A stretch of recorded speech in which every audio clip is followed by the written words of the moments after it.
Muito bom poder estar mais uma vez com você nesse momento tão especial de adoração ao nosso Deus e reflexão na Sua palavra.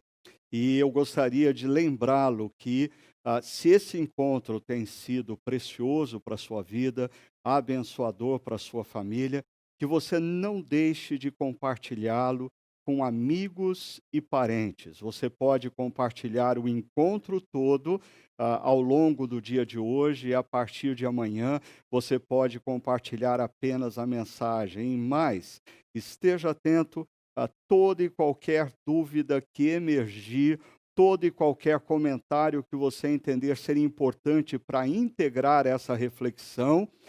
Compartilhe lá no Chakra Talk. Você tem o link aí, e você pode também apontar o seu celular para o QR Code e ir direto na página das perguntas, para você participar dessa nossa interação que se dá ao longo da semana. E hoje nós estamos chegando à última reflexão dessa série Reconstrução, a Agenda de uma Geração. E antes de nós irmos para o conteúdo específico de hoje, dessa última reflexão, dessa série de 10 reflexões, eu queria convidar você a prestar atenção no que vem por aí a partir do próximo domingo. Nós estamos preparando uma série altamente atualizada, muito pertinente ao momento em que nós estamos vivendo. Mas eu não quero adiantar nada, eu quero só mostrar para você o clipe dessa nova série, para que você esteja atento e veja a importância de também convidar amigos e parentes para ela. Dá uma olhada.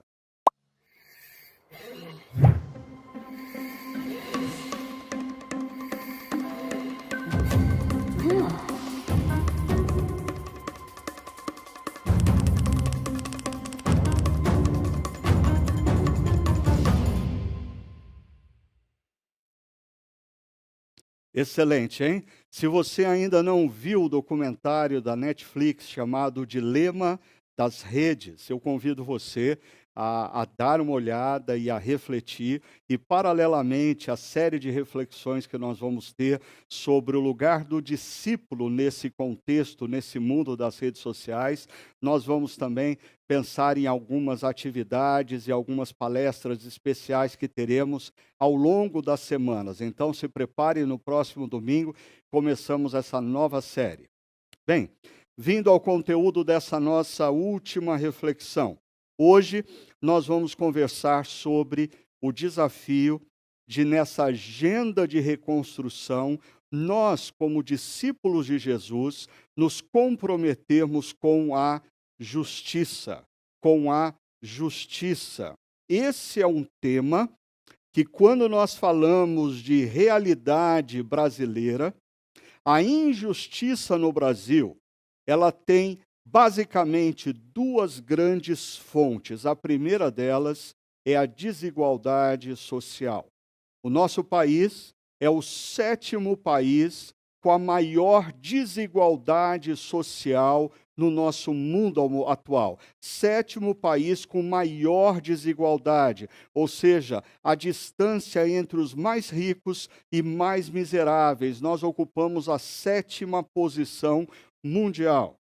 Mas um outro tema que contribui grandemente para a injustiça no nosso país diz respeito à corrupção. E eu queria, antes de nós irmos para o texto bíblico, percebermos ou apontar para você o tamanho do problema, o tamanho do desafio que nós temos nessas duas áreas, começando pela questão da desigualdade social.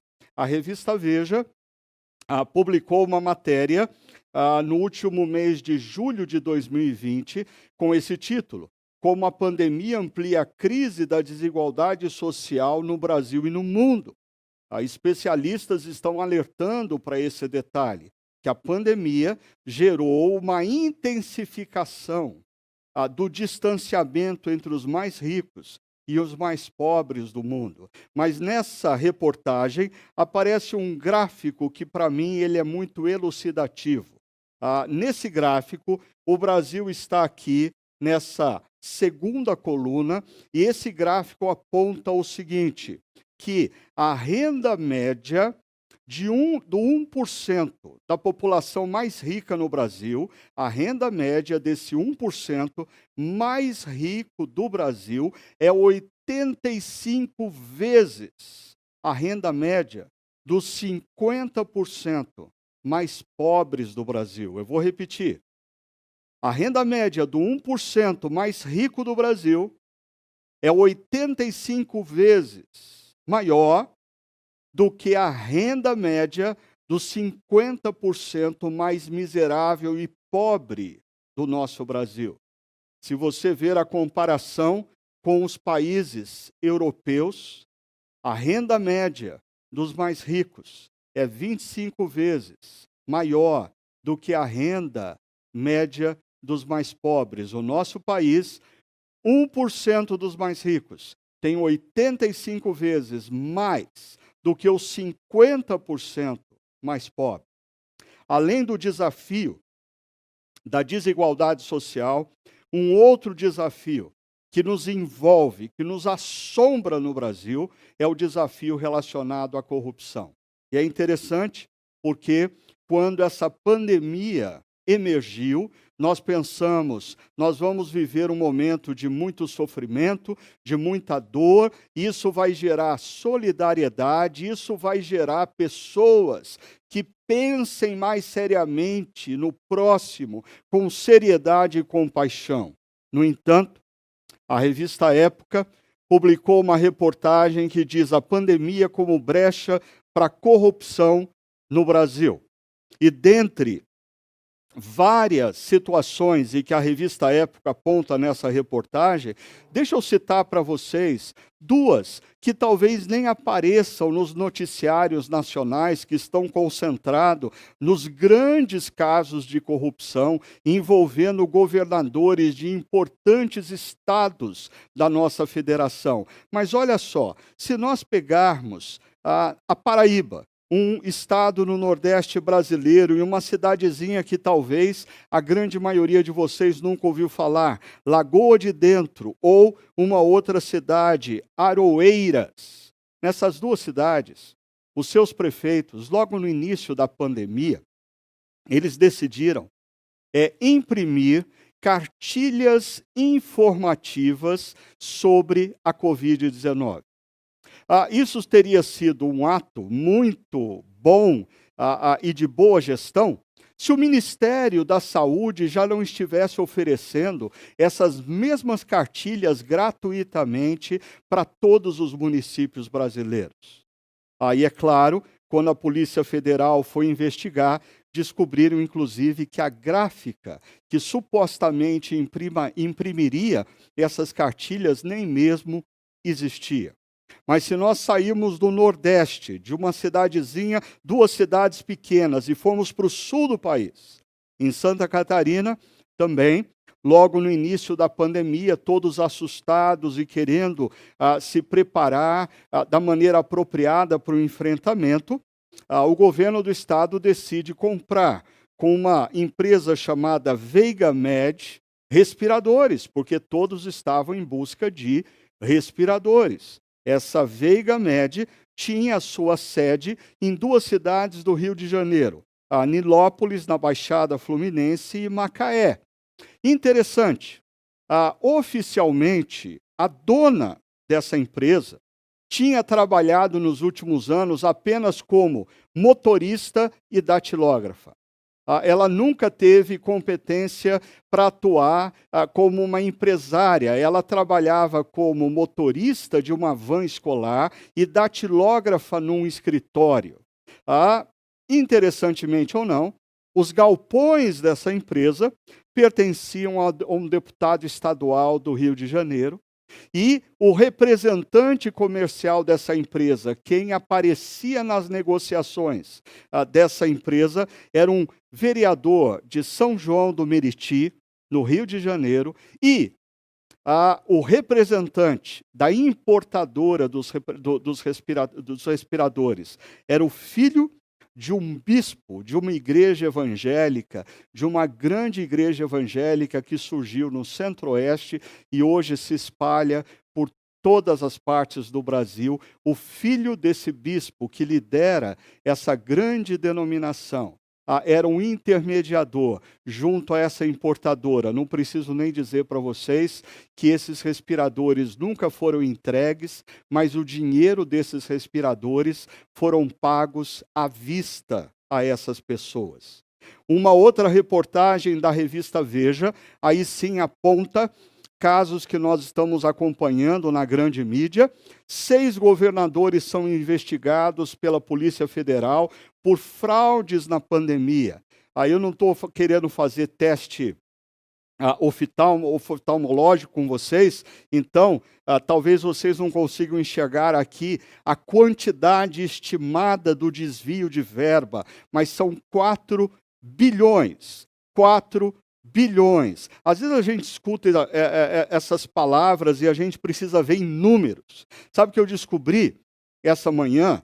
Esse número não cabe na calculadora do meu celular, na vertical. Eu estava tentando fazer umas contas com esse número e não cabe. Não cabe. Para esse número entrar na minha calculadora, eu tenho que colocar na horizontal. Esse número aqui, toda essa discussão que a gente vê no governo sobre a renda família, sobre a Bolsa Família, sobre a Renda Brasil, seja o nome que tem, que tentando tirar daqui a colar, esse dinheiro seria suficiente para oferecer essa ajuda emergencial para mais de 500 mil famílias por 2 anos, ou para mais de 1 milhão de famílias por um ano inteiro. Agora, perceba, um dos casos que é citado nessa reportagem da revista Veja, ele é icônico. No Distrito Federal, logo no início da pandemia, o governador do Distrito Federal comprou 100 mil testes rápidos para identificar a Covid-19 nas pessoas. A quem foi contratado para entregar esses testes rápidos? Uma importadora de brinquedos eletrônicos.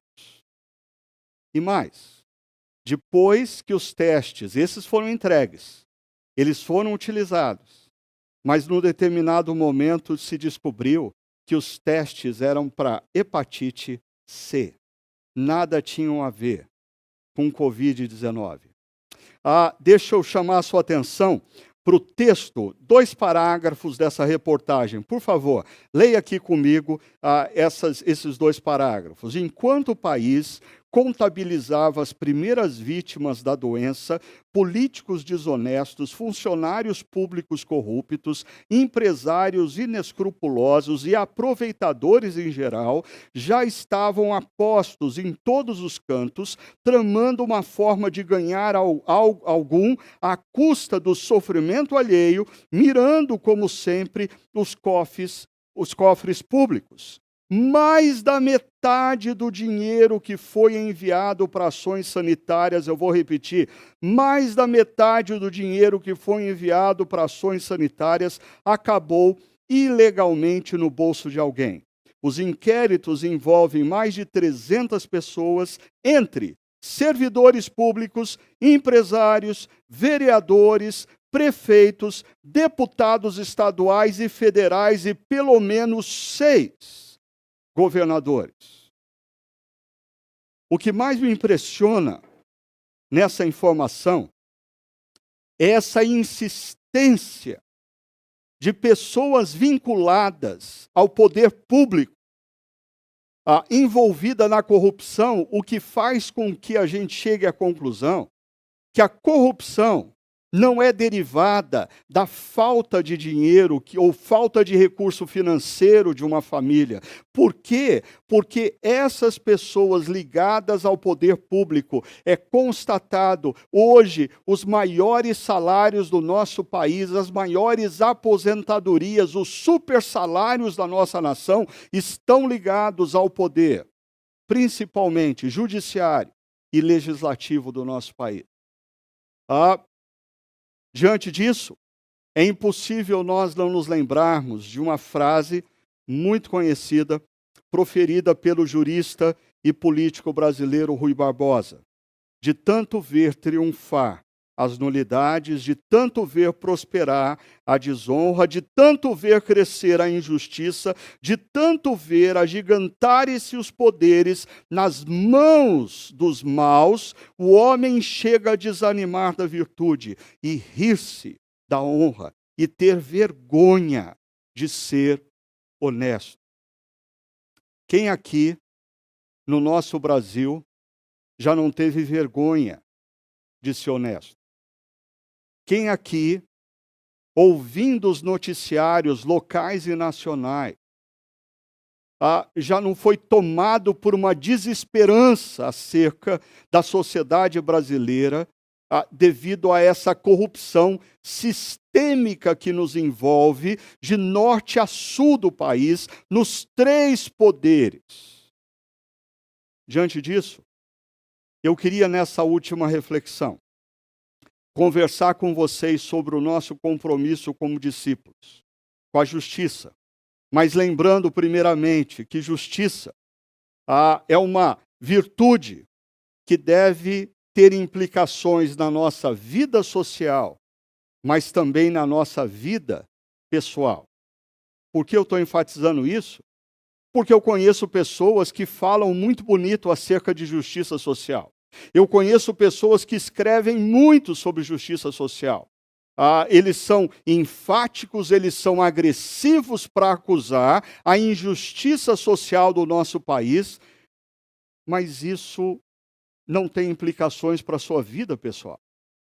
Eu conheço pessoas também que são muito justas na dimensão pessoal. Homens e mulheres honestos, trabalhadores, fiéis, gente que lida de maneira muito criteriosa com os impostos que paga, com o pagamento dos seus funcionários, sejam eles domésticos, sejam da empresa. No entanto, essas pessoas acham que o que acontece na dimensão da sociedade não tem a ver com elas. Elas se omitem diante do que está acontecendo na sociedade. Por isso, nós precisamos perceber que justiça é um tema diretamente ligado ao conceito de integridade. Integridade. A palavra integridade tem essa dimensão de ser inteiro, ser integral, ou seja, o seu posicionamento pessoal tem implicações no social, o seu comportamento social tem implicações no pessoal. Quantas vezes pessoas agem de uma forma socialmente porque outros estão olhando, mas quando estão numa dimensão privada pessoal, se veem desobrigadas de agirem com coerência e com consistência. Mas o contrário também é verdadeiro. Quantas vezes pessoas, homens, mulheres, quando no ambiente familiar, educam os seus filhos e defendem para os seus filhos valores e virtudes que, quando eles estão na dimensão social, nos seus negócios, na sua empresa, não são respeitados. Por isso, nós precisamos olhar para a integridade como um fator fundamental na construção da justiça, e eu queria mostrar para você como esse personagem bíblico, Neemias, representa muito bem isso. Esse homem de Deus que vive em integridade, por isso a sua ética pessoal afeta também a sua ética social. E existe consistência entre o que ele diz aqui e o que ele vive aqui. Perceba, para aqueles que não têm acompanhado a nossa série, ou talvez só para você recordar rapidamente, quem é esse tal de Neemias? Neemias era um hebreu que vivia no Império Persa, alto funcionário persa, que se desloca da Pérsia e vai para Jerusalém, que estava numa situação muito precária, e ele chega lá e nós vimos que ele diz ao povo: vejam a situação, os muros estão derrubados, venham, vamos reconstruir. E aí Também lhes contei como Deus tinha sido bondoso para comigo, e o povo responde a Neemias: sim, vamos começar a reconstrução. E assim começa a reconstrução dos muros de Jerusalém, e nós vamos encontrar em Neemias capítulo 6, verso 15 e 16, essa informação fantástica. O muro ficou pronto em 52 dias.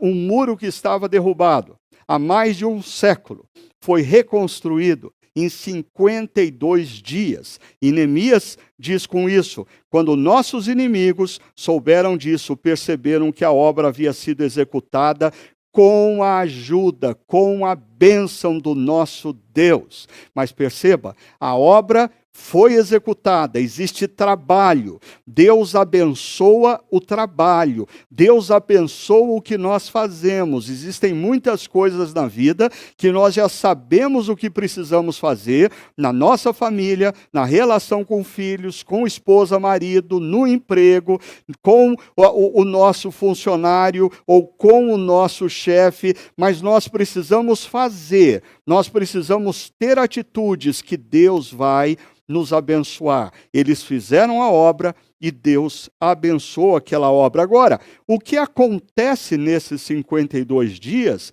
nós vimos o seguinte: primeiro, eles vivem um momento em que o povo se engaja na obra. Foi fundamental o povo ouvir o desafio, colocar as diferenças de lado e unificar na missão, ter um propósito comum. Quando nós estamos em sociedade, como nós estamos em igreja, e cada um insiste em fazer como quer e como pensa, nós não chegamos em lugar nenhum. Mas o povo se engajou na missão, eles tiveram unidade na diversidade, ou seja, existiam diferenças, mas eles deixaram de lado as diferenças para focar numa missão comum. E aí emergiu a oposição, e nós vimos na última reflexão como Neemias lida com a oposição. E hoje vai emergir um problema relacionado à justiça.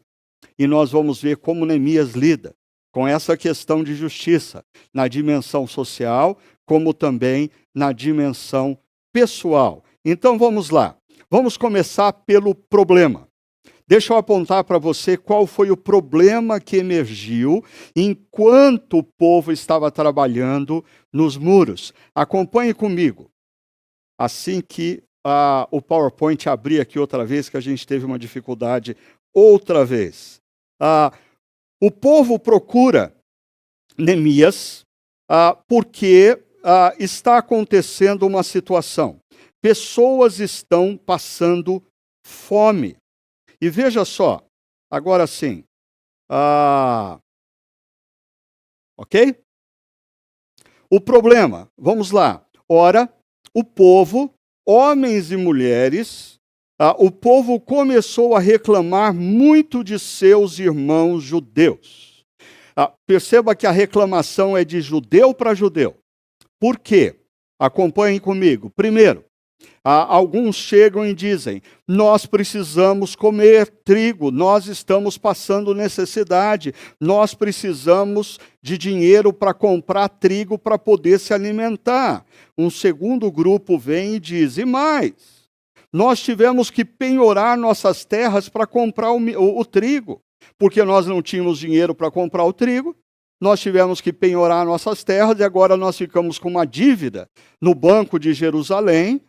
E nós temos que pagar essa penhora e ainda, veja só, emprestamos dinheiro para pagar os impostos. Os impostos vindos da Pérsia eram muito elevados. Então, eles não tinham dinheiro para pagar a penhora da terra, mais os impostos. Então, o que eles fizeram? Pegaram dinheiro emprestado com os seus irmãos judeus.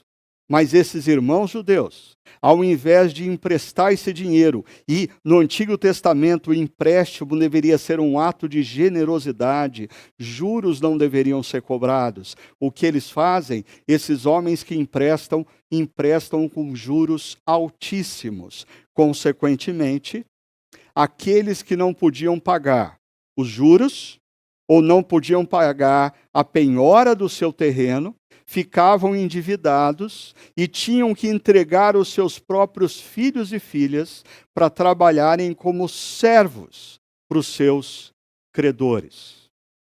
O que acontece quando Neemias escuta isso? Veja a resposta de Neemias. Quando ouvi a reclamação e essas acusações, fiquei furioso. Fiz uma avaliação de tudo e então repreendi os nobres e os oficiais. Eu queria chamar a sua atenção para os verbos desse texto.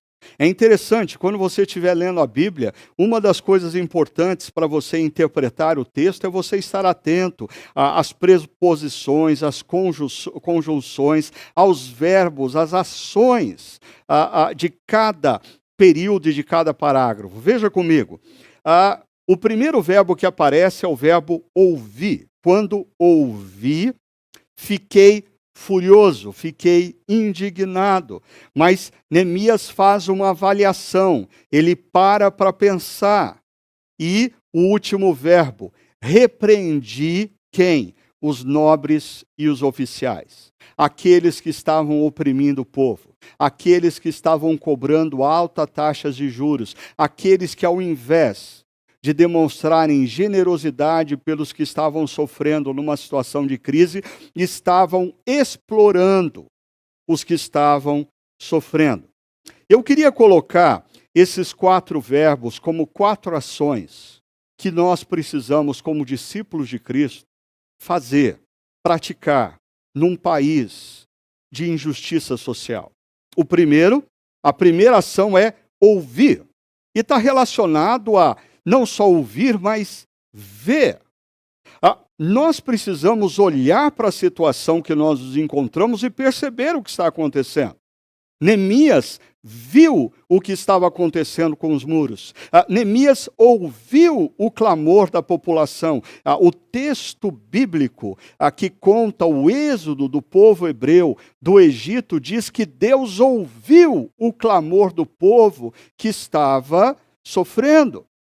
Nos evangelhos, Jesus vê a multidão e se enche de compaixão. Existe um perigo muito sério de nós acompanharmos os noticiários locais, regionais, nacionais, lermos os jornais como um momento de entretenimento. Não. Os jornais locais, nacionais, nos apresentam muitas vezes uma agenda de dor, uma agenda de sofrimento, uma agenda com a qual o discípulo autêntico de Jesus precisa se comprometer. Por isso, veja só, Neemias ouviu e mais, ele se indignou. Eu diria que nós vivemos num país onde as injustiças são tão grandes, onde nós ouvimos tantas notícias ruins, que existe o perigo de gradativamente nós perdermos a sensibilidade.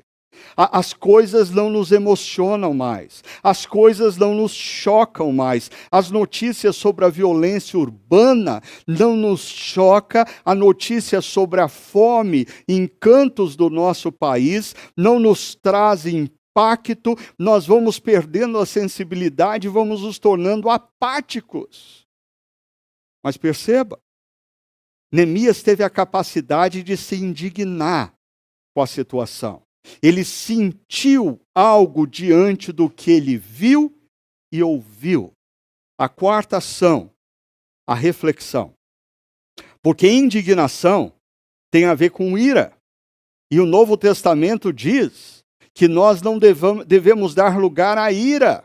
O sentimento de indignação, ele emerge em nós e nós não temos muitas vezes como deixar que essa ira, que essa indignação emerja diante de uma injustiça que nós estamos vendo, diante de um problema social que nós estamos nos deparando.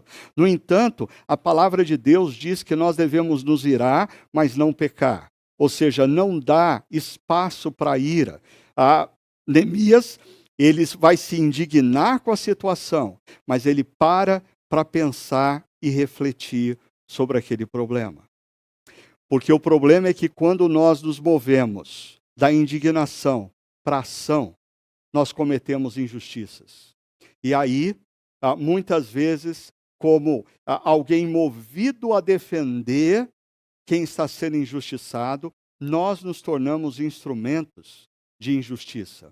Nós avaliamos mal a situação. Precipitadamente, nós julgamos pessoas que talvez não sejam as reais culpadas do que está acontecendo. Por isso, veja só, Neemias, ele se indignou e ele fez uma avaliação da situação. Ele reflete sobre a situação. Mas então, chega um momento em que Neemias toma posição. Toma posição. Existem perigos nessas 4 ações. Perceba o que acontece quando nós, como discípulos de Cristo, não observamos a importância desse movimento: ouvir, indignar-se, refletir e tomar posição. Muitos cristãos, na atualidade, erram por exemplo, não tomar posição. Eles até veem e escutam, eles até se tomam pela indignação, eles até refletem sobre o problema, mas eles se omitem no momento de tomar posição. Eles dizem, isso não é comigo, talvez como um eco, como um reflexo do pecado de Caim, que quando Deus o questiona sobre Abel, ele diz: Senhor, sou eu porventura responsável pelo meu irmão? A omissão. Mas existe o problema anterior.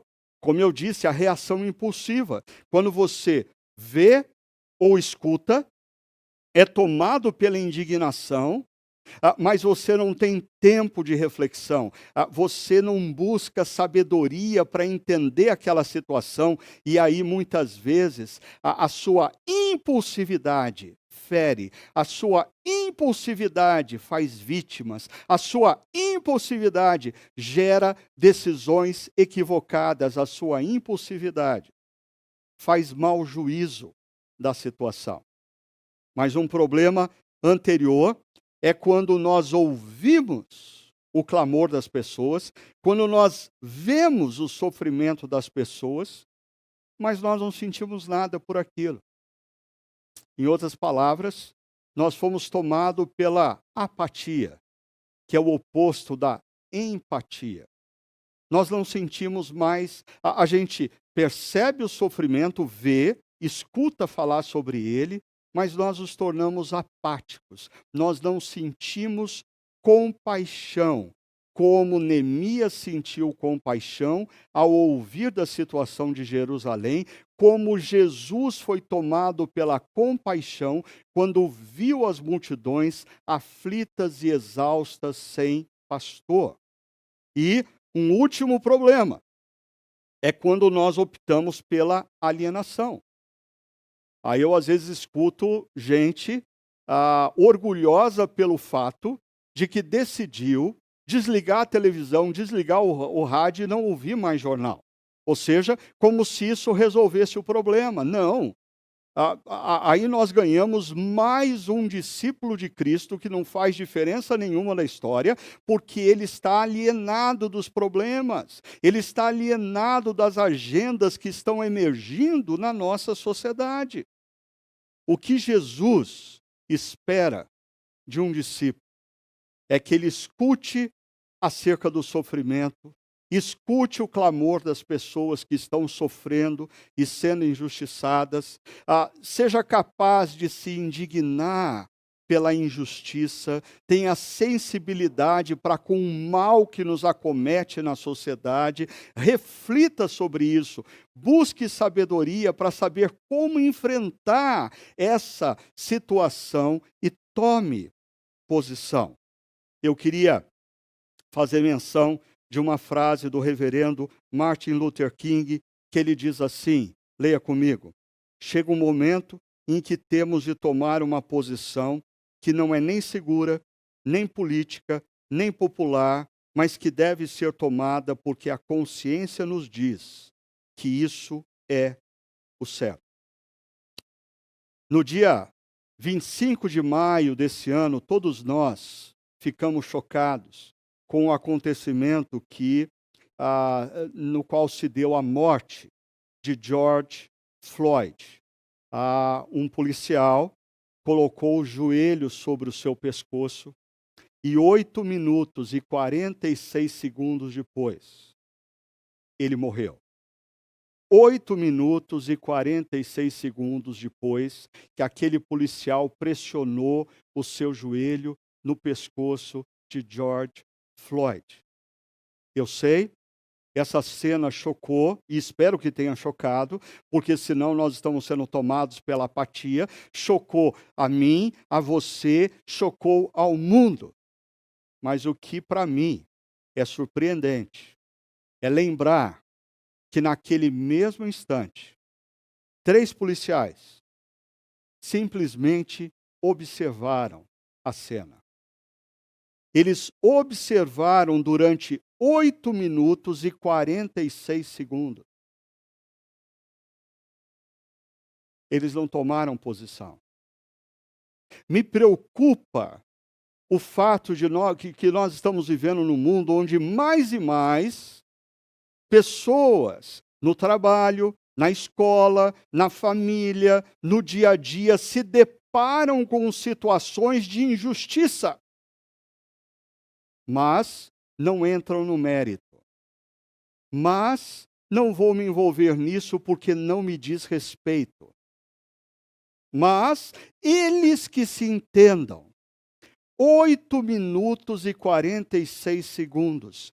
3 policiais observando e não fizeram nada.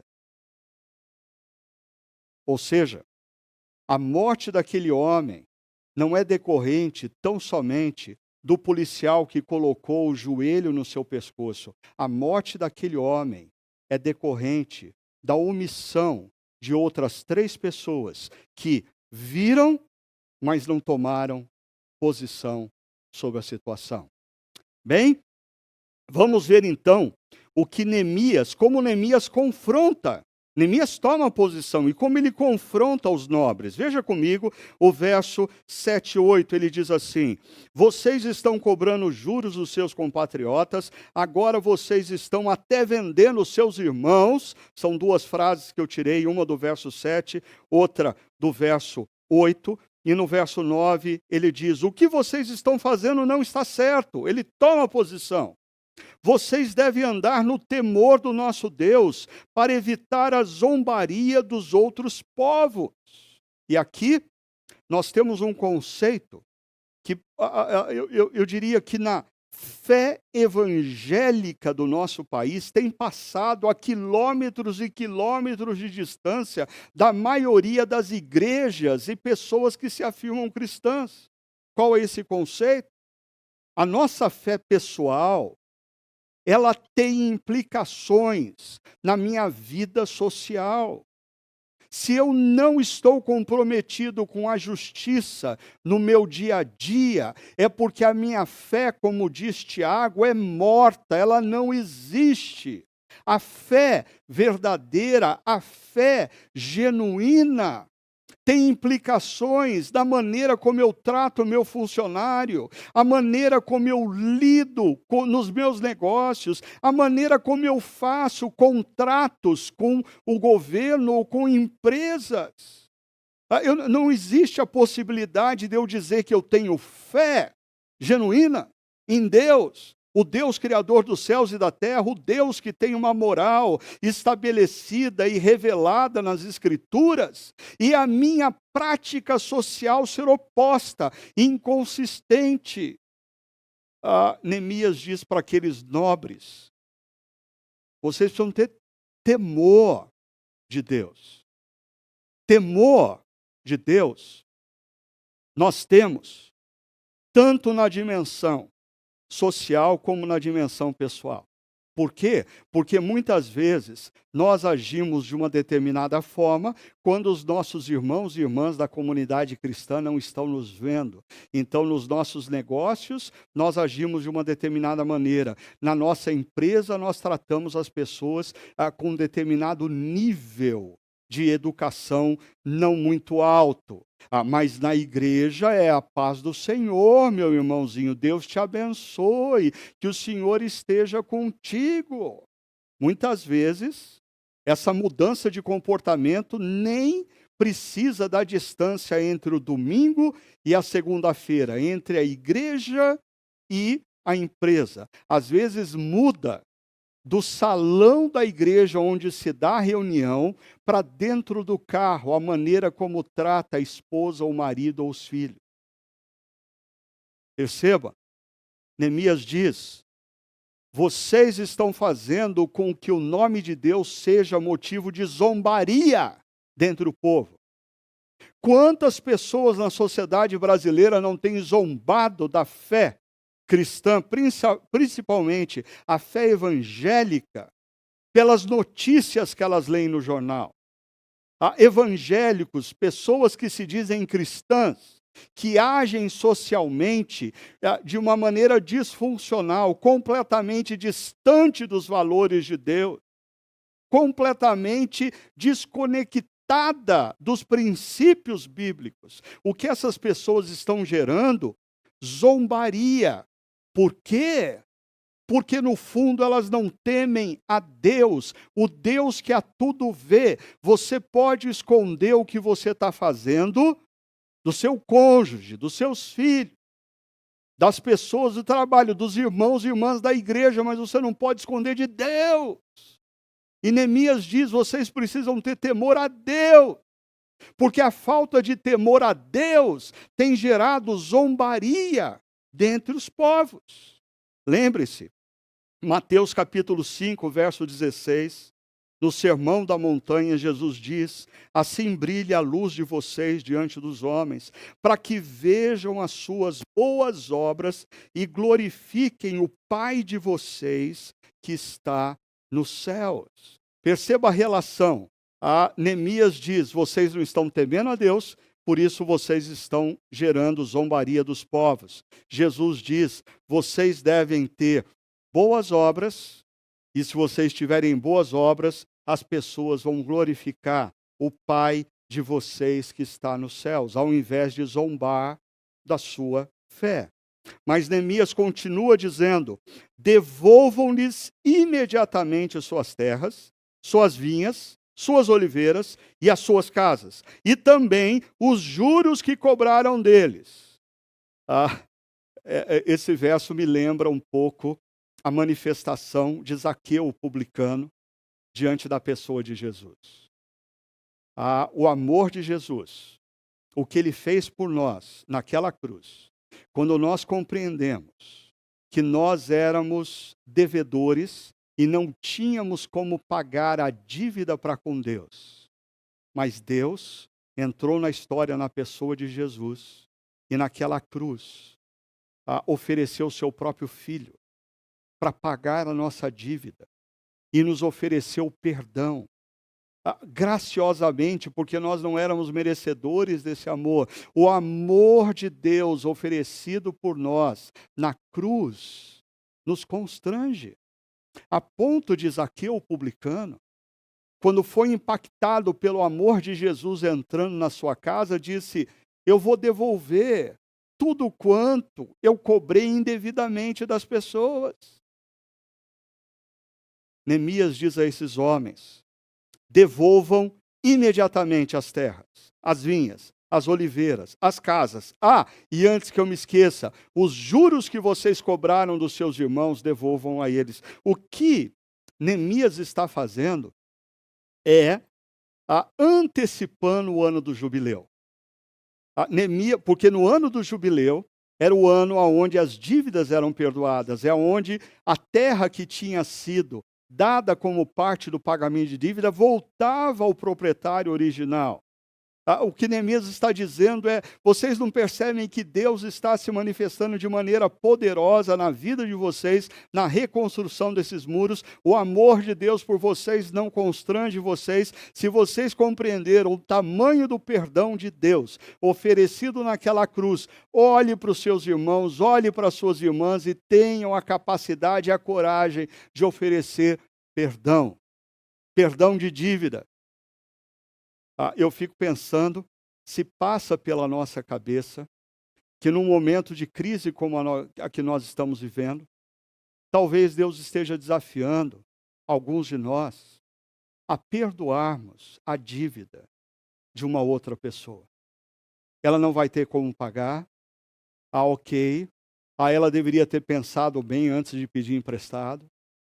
Mas quando nós entendemos o perdão de Deus, nós podemos também nos tornar a expressão encarnada da graça de Deus na vida de uma pessoa, dizendo para ela: eu tomei uma decisão, te perdoar.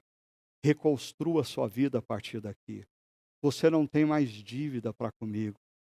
Você não precisa se preocupar com isso. Assim como Deus me perdoou, eu te perdoo. Mas isso não tem só a dimensão material. Como nós já falamos ao longo dessa série, essa tem a dimensão também emocional. Pessoas que nós temos dificuldade em efetivamente perdoar.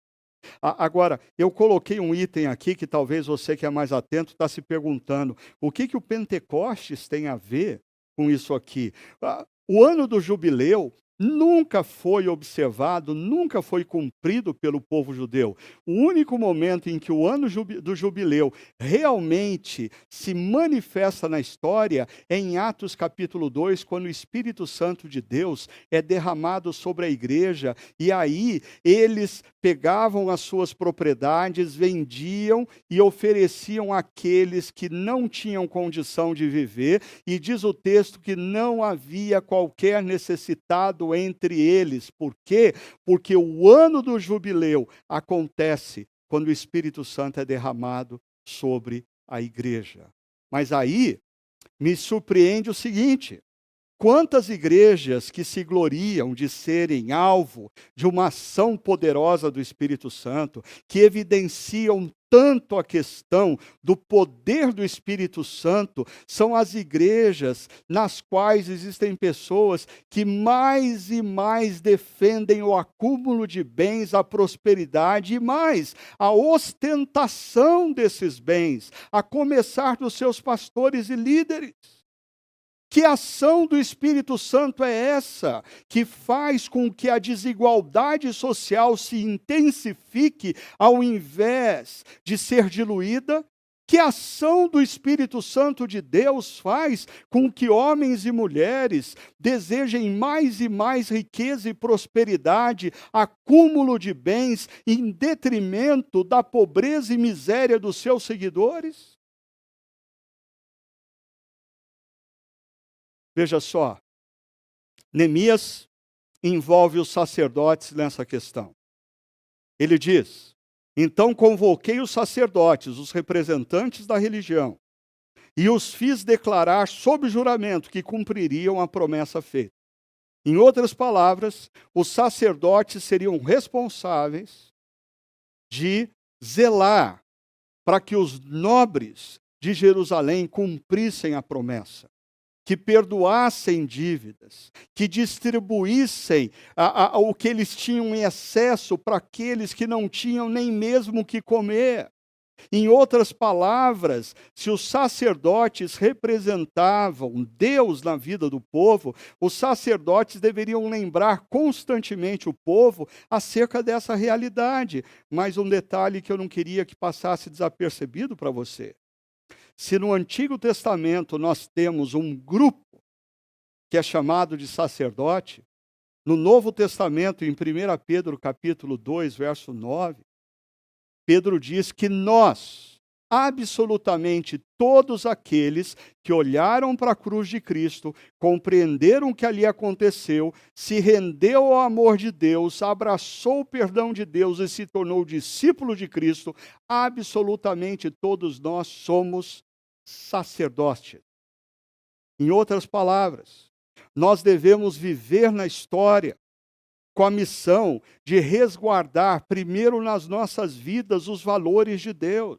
Segundo, vivermos na história, buscando uma sociedade que manifeste a justiça em meio a um mundo cercado de injustiças. O texto diz: vocês são sacerdotes reais. sacerdócio real, povo exclusivo de Deus, para quê? Para anunciar com as suas vidas, com as suas obras, com as suas ações, com os seus posicionamentos, as grandezas daquele que os chamou. Mas uma última coisa que eu queria conversar com vocês, e aí a gente caminha para encerrar. Esse confronto que Neemias faz é altamente duro. E o que talvez você que está atento aí na minha lógica, esteja se perguntando o que fez com que os nobres de Jerusalém, os nobres do povo de Judá, se curvasse diante de uma repreensão tão veemente, uma repreensão tão dura como essa. Eu diria para você o exemplo de Neemias. Eu vou ler os últimos versos e destacar algumas coisas. Verso 14, depois você, com calma, confere se o que eu estou falando está aqui mesmo nas Escrituras, ok? Além disso, diz Neemias, desde o 20º ano do rei Artaxerxes, quando fui nomeado governador deles na terra de Judá, durante 12 anos, veja só, nem eu, nem os meus irmãos comemos a comida destinada ao governador. Ou seja, Neemias abriu mão de benefício. Era legal Neemias, como governador, pedir tributos e comer do que o povo plantava e colhia, mas não era ético. Por isso, mesmo sendo legal, Neemias abre mão, porque não é ético. Existem salários no nosso país ligados ao setor público, que é legal, são legais, mas não são éticos. Como que cristãos vinculados a isso deveriam se comportar? Eu sei, é uma decisão difícil, mas nós temos que tomar posição.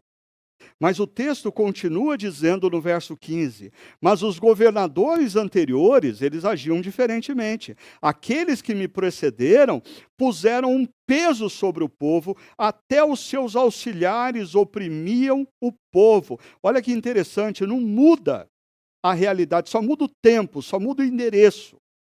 Os governadores e os seus auxiliares oprimiam o povo, mas por temer a Deus, não agir dessa maneira.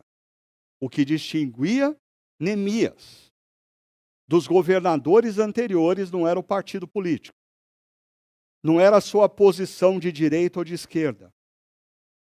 O que distinguia Neemias era o temor que ele tinha por Deus.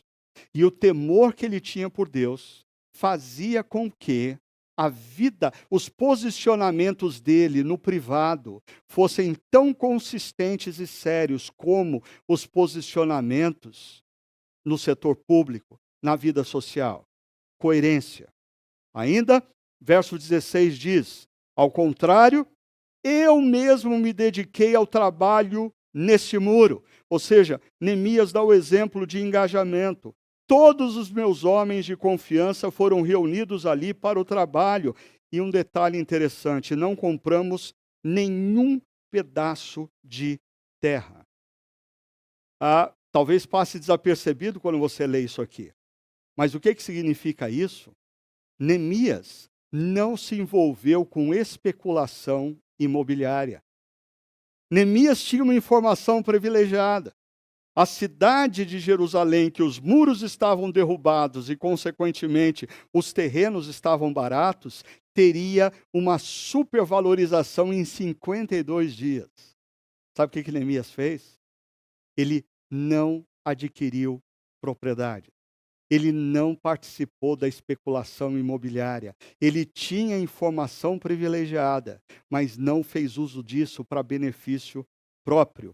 Verso 17 e 18, e assim a gente está terminando.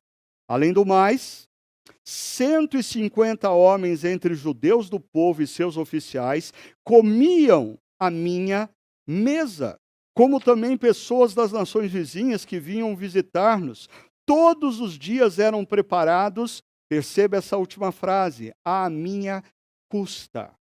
Em outras palavras, Neemias usava o seu salário que vinha do Império Persa para abençoar outras pessoas. Ele não somente abriu mão dos benefícios que eram legais, mas não eram éticos, porque iriam colocar um peso excessivo sobre as pessoas de Jerusalém.